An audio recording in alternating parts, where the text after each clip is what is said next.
In the heart of São Paulo, Brazil, where neon lights flicker against crumbling colonial facades, there existed a hierarchy that most people never knew about. A shadow economy, with its own rules, its own royalty, and its own violent consequences. This is the story of someone who rose from absolute nothing to control 22 city blocks. Someone who survived more than 50 blade attacks. Someone whose end came on a September night in 2007 in front of a restaurant called Elenis, when fireworks erupted across the city. Not in mourning, but in celebration. Her name was Christiane Jordan, but on the streets everyone knew her as Cris Negão.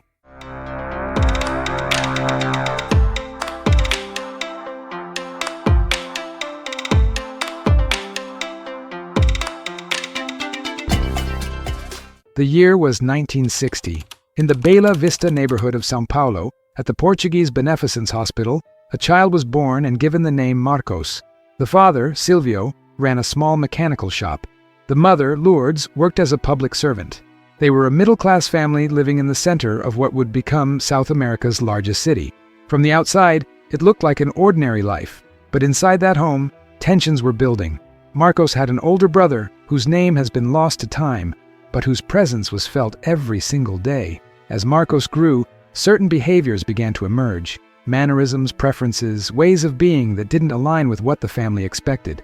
The brother noticed first, then the father. There's a moment that Cris would later recount, a turning point. Her father received a comment from a client at his shop, something cruel. After that day, Silvio made a rule. Marcos was forbidden from walking past the mechanical shop, forbidden from being seen. Imagine being 12 years old and realizing you've become a source of shame to the people who are supposed to protect you. Imagine hearing your parents argue about you, night after night. Imagine feeling like your very existence is tearing your family apart. In 1972, Marcos made a decision. One morning, she left for school and never came home. When you're 12 years old and alone in a city of millions, you learn quickly that survival requires compromise. You learn that safety is a luxury. You learn that your body might be the only currency you have. According to accounts that would emerge years later, Marcos became involved with an adult man, someone she described as a tall, blonde foreigner from Holland. What happened during this period remains unclear, shrouded in the chaos of a child trying to survive. The man was apparently arrested. Marcos ended up in an orphanage. She ran away. The Praça da República became home, a historic square in downtown São Paulo, beautiful by day, dangerous by night. Marcos slept there, dependent on whatever money or food strangers would offer. She had no documents, no identity papers, no proof she even existed in any official sense. And that's when she entered what locals call the life, survival through intimate transactions. She started working in hotels around the Central District. By the age of 18, around 1978, Marcos had fully transitioned her presentation and began identifying as a travesti, a term used in Brazil that carries its own specific cultural meaning, distinct from other identities. She took on the name Christiane, and she made a strategic decision. Most people in her situation worked wherever they could find clients. But Cris looked at a map of São Paulo and saw opportunity in an unlikely place. The Praça Parque Buenos Aires in Higienópolis, one of the city's wealthiest neighborhoods. Almost nobody worked there. The risk was higher, but so was the potential reward. It was a calculated gamble, and it paid off. This is where the story takes a darker turn. Cris caught the attention of a man named José Leoncio. He started as a client, then offered her something that seemed like salvation. A room in a hotel on Rua Rego de Freitas, protection, and a steady stream of clients he would arrange. What Cris didn't initially realize was the arrangement she'd entered. José Leoncio wasn't a benefactor. He was taking the majority of the money. This was exploitation disguised as opportunity. When she finally understood the situation, there was a confrontation. According to the accounts that circulated later, it ended with Cris physically throwing José down a flight of stairs and fleeing the hotel. She returned to the streets, but not alone. She found support from a woman known as Dona Shepa, someone who had her own connections in the underground economy. Unlike the hotel arrangement, this was different. Cris would work independently but under a protective umbrella. And then something shifted. Cris began demanding payment from other workers in the area. A daily fee. Protection money. If you wanted to work certain blocks in downtown São Paulo, you paid Cris Negão. According to those who knew her, she eventually controlled approximately 22 city blocks in the center of São Paulo. She collected fees weekly. She moved into a nice apartment. She had 2 dogs and employed someone named Susana to help maintain her household. She drove a white Mercedes C200. She had become what she once feared, someone with power, yes, but also someone who used that power to control others. The workers in her territory called her a queen, but they also called her a tyrant. Power in underground economies doesn't maintain itself through kindness. It maintains itself through fear. Cris developed a reputation for violence. Those who didn't pay faced consequences. Those who challenged her authority faced worse. She ruled her territory with what witnesses described as an iron fist, swift punishment for any perceived disrespect or disobedience. But the violence didn't only flow outward, it came for her too. Over the years, Cris survived numerous attacks. The most infamous involved blades. Accounts vary, but some claim she survived more than 50 stab wounds to her body, carefully avoiding her neck and face. Each time, she recovered. Each time, she came back stronger. A mythology began to build around her. On the streets, people whispered that her body was closed, protected by spiritual forces that made her invincible. They said she could only be taken down by a shot to the face. Nothing else would work. There was the car accident. According to the story that spread through the community, Cris's Mercedes flipped 3 times. She walked away without serious injury. The myth grew.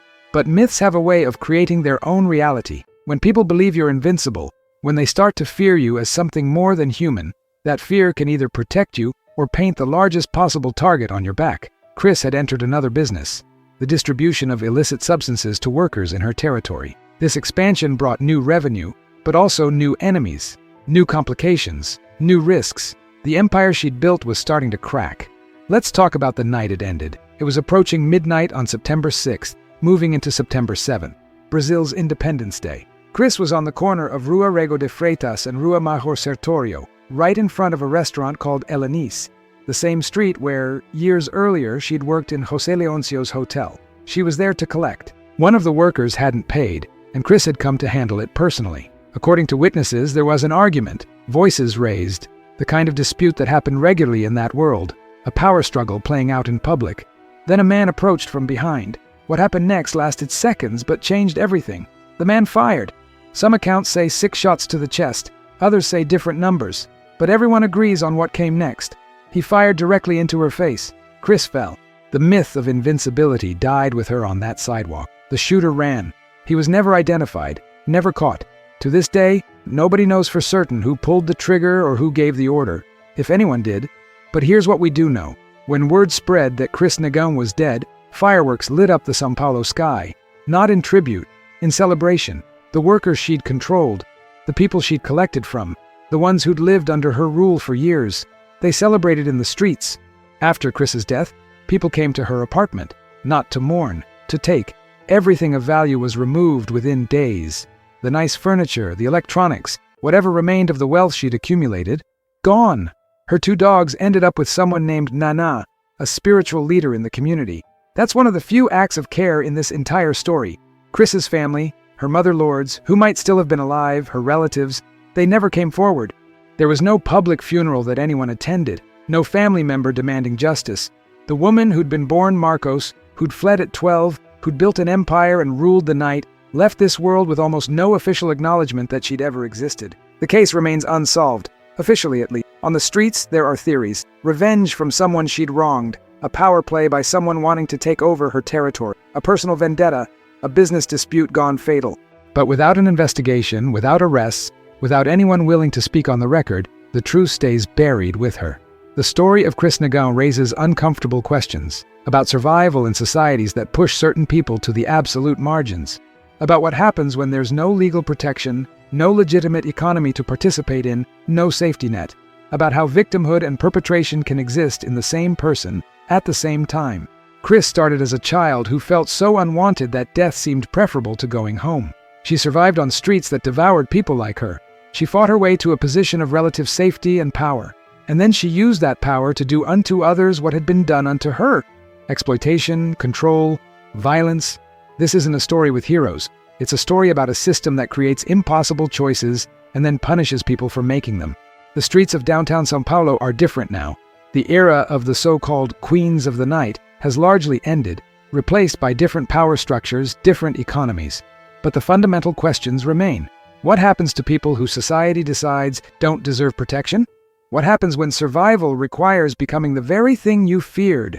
And when someone like Cris Negão dies and fireworks light up the sky in celebration, what does that celebration really mean? Is it justice? Is it relief, or is it just another chapter in an endless cycle of pain? The corner where Cris died still exists.